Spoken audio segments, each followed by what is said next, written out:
इस्तकबाल है आपका मानव समाचार में। मैं हूँ शाहिद अख्तर। उर्दू किताब मेला तबसरा पार्ट 2 में हमारे आज के ख़ास मेहमान मालेगांव शहर के मशहूर तालीमी अदारे निशात के मेंबर, मुस्लिम रिज़र्वेशन फेडरेशन के फ़ाल रुकन और स्विस हाई स्कूल के साबिक सदर मुदर्रिस अयूबी अशफाक सर हमारे साथ स्टूडियो में मौजूद हैं। आइए आज हम उनसे कुछ गुफ्तगू करते हैं उर्दू और उर्दू किताब मेला के ताल्लुक़ से कि उर्दू किताब मेला को आप किस नज़र से देखते हैं, उसके तासुरात आप किस तरीके से बयान करेंगे।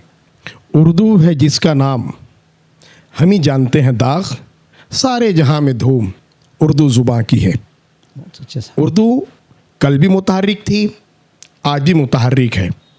इस किस्म के किताबी मेला की वजह से यकीनन उर्दू ज़बान को फ़रोग़ हासिल होगा, इस्तेहकाम हासिल होगा।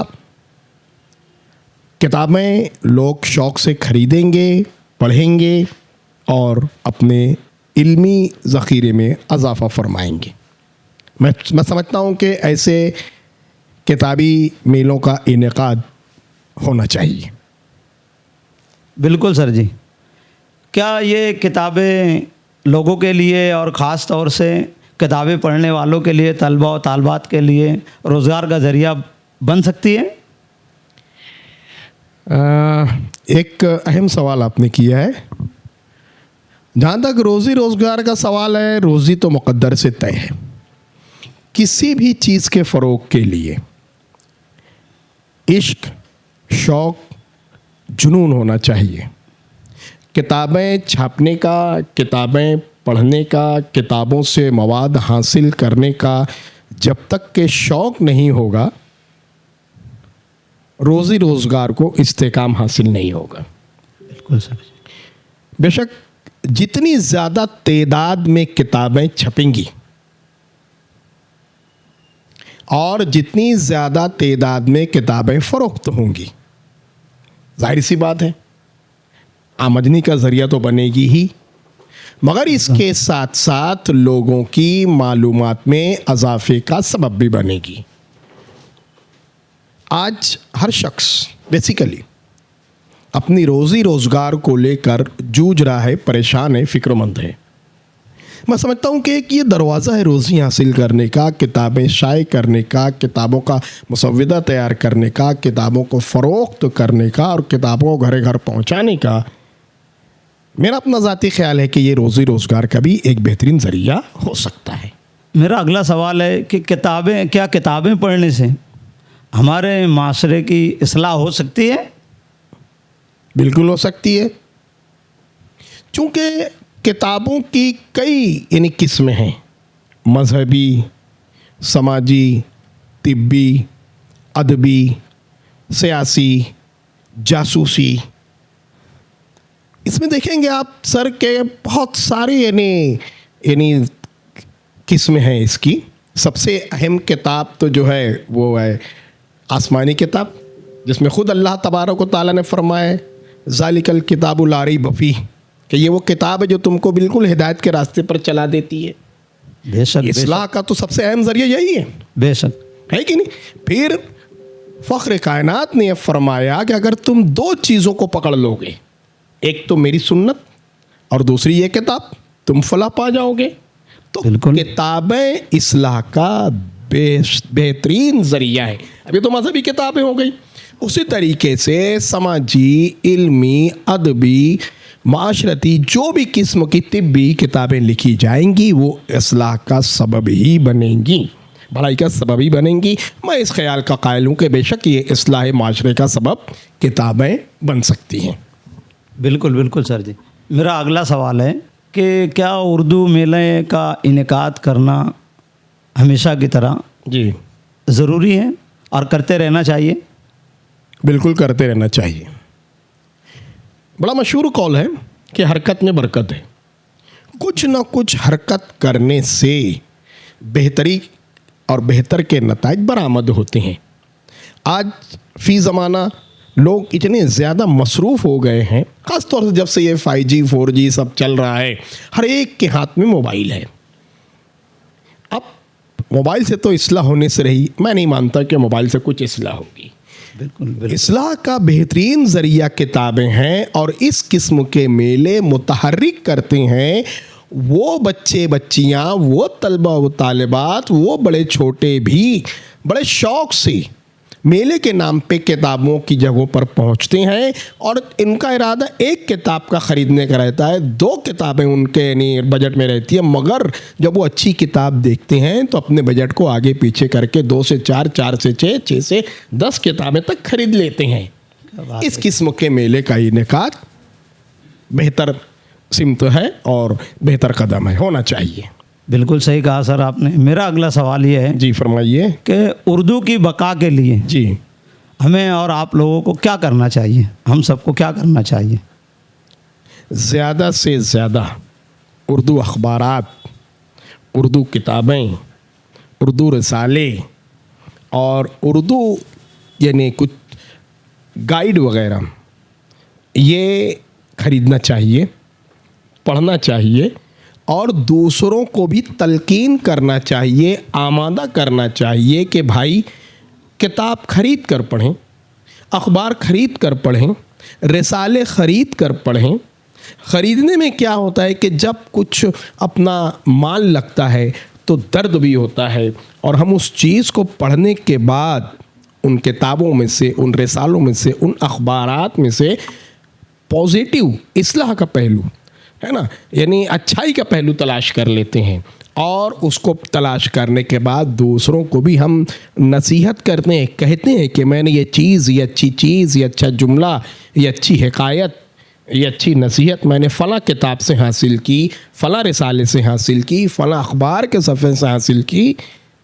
तो लोगों के अंदर भी वो इश्तियाक पैदा होता है कि जब इन्होंने वो किताब से, उस रिसाले से यानी कुछ अच्छी चीज़ हासिल की तो मैं भी हासिल कर सकता हूँ, ये एक तहरीक बनेगी।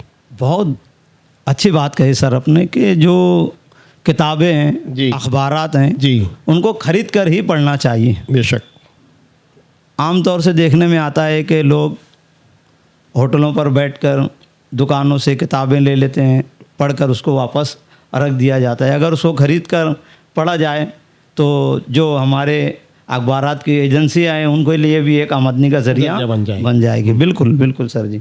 और मेरा अगला सवाल ये है कि क्या उर्दू ज़बान को सरकारी और दरबारी काम काजों में जी क्या उसका इस्तेमाल किया जाना चाहिए या हो सकता है, और हमारे ज़िम्मेदारान इस जानिब क्या कदम उठा सकते हैं? देखिए, ये तो होना चाहिए। सरकारी दरबारी कामों में उर्दू ज़बान का इस्तेमाल होना चाहिए। अगर नहीं करेंगे धीरे धीरे धीरे धीरे तो ये ज़बान ही ख़त्म हो जाएगी। जैसे एक वक्त था कि पूरे हिंदुस्तान में फ़ारसी ज़बान को मलका हासिल था, उरूज हासिल था।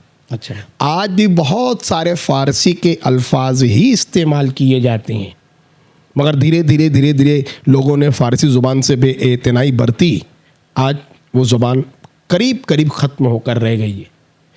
हमें इस बात पर फ़ख्र है, इस बात पर हमें खुशी हासिल है कि हम उर्दू ज़ुबान के दिलदादा हैं, आशिक हैं, कदरदान हैं। अगर हम इस किस्म के सरकारी दरबारी काम में उर्दू ज़ुबान का इस्तेमाल करेंगे, उर्दू में अरीज़ा लिखेंगे, उर्दू में ख़त लिखेंगे, उर्दू में अपने मसाइल बयान करेंगे, तो यकीनन मसाइल और उसके साथ साथ उसका हल भी बताएंगे सरकारी दरबारी अदारों को कि भाई इस तरीके से हमारे कौम में ये मसले पैदा हो रहे हैं और ये हल है, आप ये इक़दाम करें। बिल्कुल। तो मैं समझता हूँ कि बहुत ज़्यादा यानी कौम को, माशरे को, शहर को फ़ायदा हासिल होगा। मुझे बताया गया कि एक वक्त था कि हर सरकारी दरबारी ऑफिसेस में एक मुतरज्जिम हुआ करते थे, ट्रांसलेटर हुआ करते थे, जो उर्दू अखबारात जब वो सरकारी ऑफिसेस में पहुँचते थे तो उनमें मौजूद मसाइल की निशानदही करके ऑफिसरान को बताया करते थे और उसका हल भी तलाश किया करते थे। धीरे धीरे धीरे रफ्ता रफ्ता रफ्ता वो चीज़ ख़त्म हो गई है। आज हमारे जो रहनुमा हैं उन्हें चाहिए कि इस ज़ुबान को ज़िंदा रखने के लिए ऐसे सरकारी दरबारी ऑफिसेस में जो पहले मुतरज्जिम हुआ करते थे जो ट्रांसलेटर हुआ करते थे उन्हें वापस से वो पोस्ट क्रिएट हो, उस पोस्ट पे कोई अहल आदमी बैठे और इस तरीके से मसाइल को जाने उर्दू में और उसका हल पेश करे। जी बहुत अच्छी बात कही सर आपने जी कि वाकई में उर्दू ज़बान जो है उसको सरकारी दरबारी कामों में इस्तेमाल करना चाहिए। जैसे कि आपने हवाला दिया कि पहले उसके ट्रांसलेटर हुआ करते थे, अब धीरे धीरे से शायद ऑफिसों में ट्रांसलेटर रखने का रिवाज शायद ख़त्म हो गया है। तो जो हमारे ज़िम्मेदारान है अगर वो जिम्मेदारियाँ अपनी अगर दिखाए तो दोबारा शायद ये सिस्टम दोबारा से शुरू किया जा सकता है। आपका मतलब यही है सर कहने का। बहुत अच्छी बात कही आपने। अब मेरा आपसे आखिरी सवाल और आपसे गुजारिश ये है कि हमारे मानव समाचार के इस चैनल के ज़रिए जी आप मालेगांव शहर की आवाम, असातिज़ा किराम, तलबा और तालबात और इस ख़ास तौर से उर्दू स्कूलों के जो मैनेजमेंट हजरात हैं उनके लिए आप क्या पैगाम देना चाहते हैं सर? सबसे पहले तो मैं ज़िम्मेदारान मानव समाचार को मुबारकबाद पेश कर रहा हूँ, हदियत तबरीक पेश कर रहा हूँ कि उन्होंने एक जुरतमंदाना कदम उठाया। इस किस्म के स्टूडियो, इस किस्म की यानी ख़बरों की तरसील हमारे अपने इस तरफ हमारी अपनी कौम में कम कम नज़र आती है।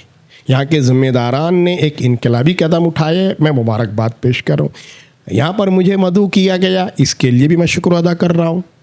जहाँ तक के कुछ पैगाम की बात है, जनाब आली शाहिद सर, मैं ये चाहूँगा कि स्कूल के मैनेजमेंट को एक मखसूस दिन मुकर्रर करना चाहिए कि अपने अदारे की, अपने स्कूल के तमाम तलबा व तालिबात को उस किताब मेले में रवाना फरमाएं और एक ज़िम्मेदार टीचर, एक ज़िम्मेदार मैडम को भी साथ में करें। वहाँ जाकर जो रहनुमाई करे कि आपके लिए ये किताब बेहतर रहेगी, आपके लिए किताब मुफीद रहेगी। किसी वजह से किसी गरीब तलबा व तालिबात के पास मतलूबा अमाउंट नहीं है, पैसा नहीं है, तो ज़िम्मेदारान को, मैनेजमेंट के अराकीन को चाहिए कि वो अपनी जेब ख़ास से उस शौकीन तालिब इल्म तालिबा को रकम फराहम करे कि बेटा बेटी तू भी जाकर किताब ख़रीद ले। क्या बात कही सर। दूसरी बात यह है कि बहुत बहुत सारे ऐसे असातिज़ा हैं अल्हम्दुलिल्लाह जिन्हें उर्दू ज़ुबान से इश्क है, जो उर्दू ज़ुबान से जुनून की हद तक के प्यार करते हैं। ये असातिज़ा इकराम मुतहर्रिक रहें, रोज़ाना मेले में पहुँचें, ये एक दिन दो दिन नहीं, और अखबारात में भी खुसूसी मजमून रकम करें कि किताब मेला आपके लिए बहुत कारआमद है। न सिर्फ वो लोग पहुँचे, ये ख़ुद भी पहुँच के अपने दोस्तों को भी लेकर वहाँ पर जाएं और लोगों को आमादा करें। आवाम को भी चाहिए कि इस किताब मेले की कामयाबी के लिए जो कुछ बन सकता है दामे दरमे कदमे सुखने तन मन धन से उसकी मदद करें। किताब मेले में पहुँचें, किताब अपने पैसे से ख़रीदें और सिर्फ किताब ख़रीद के घर के कोने में नहीं रख देना है, बल्कि उसकी वरक गर्दानी करना है, उसको पढ़ना है, उसकी लाइन टू लाइन, उसके अल्फाज टू अल्फाज उसका मुतालिया करना है। किताब में मौजूद कौन सी इस्लाही बात है, कौन सा इस्लाही पहलू है, उसको तलाश करना है, कौम के सामने पेश करना है, ताकि इन किताब मेलों से, इन किताबों से इस्लाह माशरा की तश्कील हो सके, एक अच्छा माशरा तश्कील पा सके और कौम मुस्लिम को उरूज हासिल हो सके। शुक्रिया सर जी। ये थे अय्यूबी अशफाक सर, हमारे साथ में मालेगांव की बहुत ही मशहूर शख्सियत। और अगले एपिसोड में इसी तरह से हम किसी दूसरी मशहूर शख्सियत से मुलाकात करेंगे। जुड़े रहिए आप मानव समाचार से उर्दू किताब मेला तबसरा नंबर 3 के लिए।